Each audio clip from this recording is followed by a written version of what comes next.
Welcome back to the deep dive. Today we're taking on something pretty fundamental in classical physics. We're going to look at how you calculate the total magnetic force on a volume and completely transform the approach. It starts out looking, well, pretty messy. That's a good way to put it. So for everyone listening, think back to how you first learned about magnetic forces. It's all about the current inside the volume, right? The force vec on a tiny bit of volume dfs is vec SC times vec BE. To get the total force of vec, you have to integrate that force density, vec B, over the entire volume. That means, knowing the current density everywhere inside, it can be a nightmare calculation. Right, this huge volume integral, depending on all the complex currents flowing around inside. So our mission today, the sort of magic trick we're aiming for, is to show how you can dish all that internal complexity. How can we calculate that same total force vec just by looking at the magnetic field vec along the surface that encloses the volume? Exactly. We want to swap that difficult volume integral for a surface integral. Specifically, an integral involving something called a stress tensor right over the boundary surface in dollars. Okay, but that sounds, well, really counterintuitive at first. Yeah. How can measurements just on the boundary tell you about all the forces caused by currents deep inside? Like, imagine some complex plasma or a tangled coil. How does the outside field know the total force? That's the beauty of it. And it forces us to think about fields differently. So let's get into the first big step. We need to somehow get rid of that current density from our starting equation. This is where we bring in the heavy machinery, Maxwell's equations. Remember our starting point, the volume integral of vec B. We use Ampere's law in its differential form, the one relating curl and current. Ah, right. Nabla times vec B. The curl of B tells you about the current. Precisely. So we can rearrange that slightly and substitute for Veylinger. Veylinger becomes frac 1 Mato. We plug that into the force integral. Veylinger times B times BV. Okay, hold on. We did it. We got rid of Veylinger, which was the goal. But we've traded it for this beast of a term, nabla times B times BB, a triple cross product involving curls. That looks algebraically much worse. It does. Absolutely looks messier at first glance, I grant you that. But, and this is the key insight, we've made the force depend only on the magnetic field, vec B. We've removed the dependence on the matter, the actual current carriers. It's all about the field now. Okay, so it's a conceptual win, even if the maths looks scarier for a moment. Exactly. And because it's purely field-based now, we can bring in another fundamental property of magnetic fields from Maxwell's equations. Ah, the one that makes magnetism unique. No magnetic monopoles. You got it. The divergence of vec is zero, always. Magnetic field lines, always loop, they never start or end. Right. No sources or sinks, unlike electric fields, which can start on positive charges and end on negative ones. So how does this zero divergence condition rescue us from that complicated d nabla times b d del term? Well, there's a standard vector identity for simplifying that kind of triple product. It's usually quite long, but because nabla and a key kills delallers, several terms in that general identity just disappear. They go to zero. It simplifies incredibly cleanly.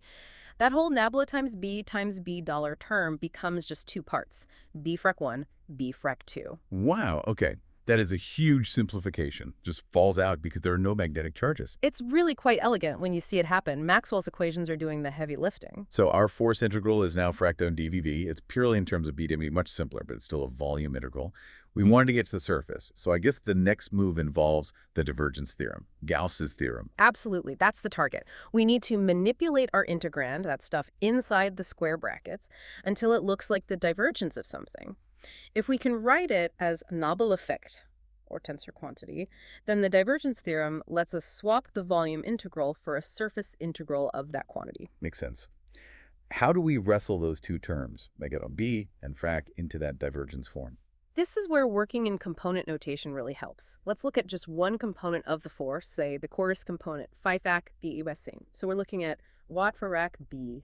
Court for Cato. Okay, component by component. Let's take the first part. Watt for that BT AAFM. How does that become part of a divergence? We use a vector identity, basically a product rule for divergence. Consider the divergence of the quantity bus. So null silt B, BOSA. Using the product rule, this expands into two terms. B model B plus BT did. Wait a minute, I see it. That second term, B, has nabla BD in it. And what do we know at the nabla for that B? It's zero. No monopoles. So that whole second term just vanishes. again. Exactly. The zero divergence condition helps us out twice. It simplifies the triple product, and then it simplifies this identity. So we find that the nabla BGI is actually equal to nabla PGI by. In index notation, which is often cleaner, that's partial PGI by, we've got the first piece inside a divergence, partial I. Perfect. That's really neat. Okay, one down. What about the second term? The gradient one. Frag 1, 2. We need the nth component of that inside a partial bond structure too. Right. The ith component of BGO is just the partial derivative with respect to 6 sexes, so partially B2. We want to express this using a divergence form, partial JI, summed over J dollar. This takes a little trick using the Kronecker delta. The Kronecker delta. Delta I is a want if d I equals d dollar in dollars. Otherwise, basically the identity matrix components. Precisely. We can write partially B2 as delta partial, B2 doll. Think about it. The sum over dollar only contributes when G dollar because of the delta function. So we just get back partially, B dollar. It seems trivial, but it lets us write it in terms of partial dollar. Clever. So the second term, frac 1 partial, becomes frac 1 partial Jella B2. Yes. And since the delta function delta is constant, we can move the derivative partial dollar outside. Frac valley B2. Okay, wow. So now both parts of our force component integrand are written as partial Jella of something. That's right. Let's put them together. The ith component of the force density inside the integral is fractional Jella partial JBO. We can combine those under one divergence operator. Fractional Jella B A B2 BJP I B2B. So the total force component fractal is the volume integral of that whole divergence expression. Fratha NTV fracwa B2 B2 DVAB. And now we can finally use the divergence theorem. This is the moment. The divergence theorem, or Gauss's theorem, tells us that integrating the divergence of some quantity over a volume is exactly the same as integrating that quantity itself over the bounding surface of that volume. In TV partial, AJ dV over right AJ dsJD. So applying it here, the volume integral just collapses. Instantly. It becomes a surface integral over the boundary. Fefe Pite B2 dsJD. We did it. That's the form we were aiming for. We started with the force from internal currents inside $5, and we've ended up with the force calculated purely from the magnetic field on the boundary surface. Exactly. And that quantity inside the square brackets times $100 defines the components of a very important object. The Maxwell stress tensor for magnetic fields. Let's call it TAJ. That's the one. TAJ, Fairone to DJ, for HAB to ADJ. Notice I swapped the order of BDJJ to match convention. It's symmetric, so it doesn't matter. Okay, TAG Fac 1, 2, a rank 2 tensor. Let's really unpack what this tensor means physically. Why call it a stress tensor? What's being stressed? Great question. This is where we get the real physical insight. TJ represents the flux of the ith component of momentum across a surface element oriented in the Delph direction. Basically, it tells you how much momentum per unit time, per unit area is flowing across the surface dollars because of the magnetic field. Momentum flux. So the magnetic field itself is carrying momentum, and the force on the volume is just the net rate at which this field momentum flows in across the boundary. That's the modern interpretation, yes. Instead of action at a distance forces between currents, we think of the field as a medium that stores and transports energy and momentum. The force arises from the stresses within this field medium. Like the field lines are under tension or pushing against each other. Exactly like that. Think of them as elastic bands or maybe fluid streamlines. They have two kinds of stress, captured by the two terms in the tensor. Okay, let's break those down. We have the bidal BJ term and the frat 1, 2 BG22 term. Right. The bidal BJ part represents a tension along the direction of the magnetic field lines. Imagine the field lines wanting to contract, to pull taut along their length. If IDAR J1, this $BB on term, describes a pull in the one direction across a surface facing the one direction, like pulling on a rope. So this is the part responsible for attraction, like between opposite poles, the field lines pulling them together. Precisely. It describes that longitudinal pull. It also includes shear stresses if $2 are different, representing forces parallel to the surface but not necessarily normal to it. And the second term, the frat 1 do B2 part. It has that DD2, the energy density basically, and the delta function. Because of the delta J, this term only contributes when UDJ wanders, and it's negative. This represents an isotropic pressure perpendicular to the field lines. It's like the field lines are pushing outwards, away from each other, equally in all directions perpendicular to themselves. Like a fluid pressure. So field lines don't just pull along their length, they also push sideways. Yes, they resist being compressed together.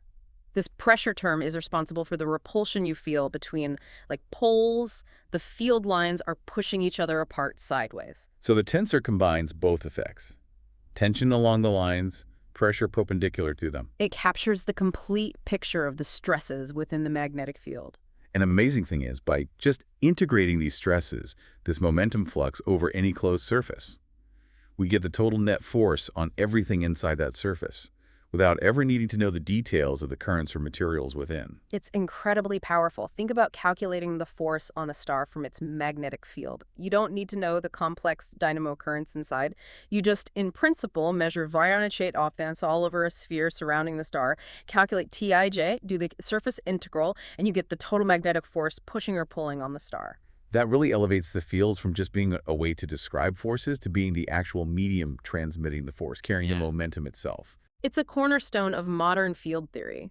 Fields aren't just bookkeeping. They are physical entities with energy, momentum, and stress. So wrapping up this deep dive, we started with a messy volume integral for magnetic force, knet fake times Vic dv chi, using Maxwell's equations, mud-opposite mean crucially, nabla, Dagdol, and vectat and some vector calculus, especially the divergence theorem. We transformed it into a surface integral Tij ds jd, where TID is the Maxwell stress tensor. And we saw that this tensor represents the flow of momentum through the magnetic field across the boundary surface, capturing both tension along field lines and pressure perpendicular to them. A beautiful example of how mathematical tools can reveal deeper physical insights and simplify seemingly intractable problems. Which leaves us, and you the listener, with a final thought to consider.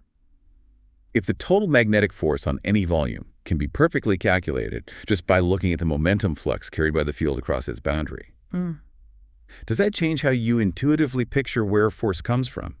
Is the force truly from the current? Or is it more accurate to say the current sets up a stressed field, and it's the field stress releasing that actually exerts the force?